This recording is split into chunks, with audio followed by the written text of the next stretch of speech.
Lim Chong-jun. Telling the truth to the Chosun Ilbo.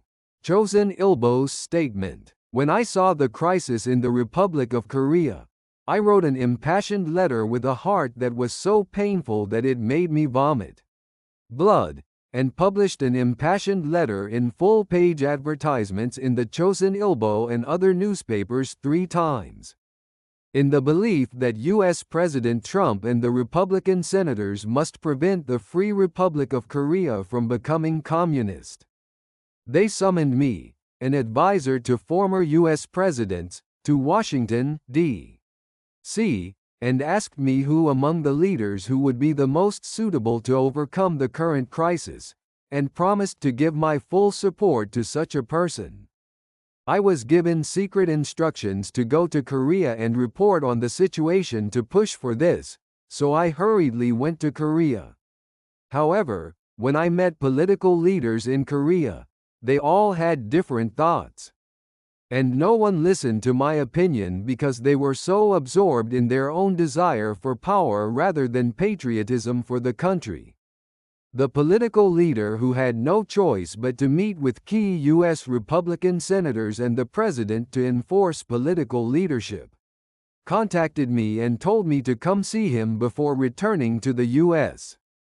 As the chairman of the Korea-U.S. Alliance Council, I have served as an advisor to U.S. presidents from Nixon to Ford, Reagan, Bush, Bush the Younger, and Trump. There was no Korean president who did not receive my help, and since I had served as a special advisor to the USA president on issues such as Korea's security policy, I returned with the intention that I would be able to arrange meetings with key USA Republican senators and the president through me, but surprisingly, there were many people in the USA and Korea who recommended Chairman H.K.Y. I immediately thought of H.K.Y. as a key U.S. senator. So, upon the recommendation of a Korean resident in the USA, I invited H.K.Y. as the president of the Korea-U.S. Alliance Council and had a conversation with him. His patriotism for the country and his convictions for loving the people were very clear.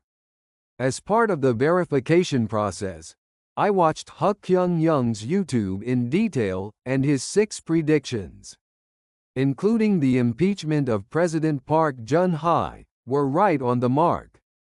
In particular, his predictions of President Trump's election and the Samsung issue were all 100% right on the mark, and seeing his outstanding prophetic power and his precise and meticulous driving force, I came to trust H.K.Y.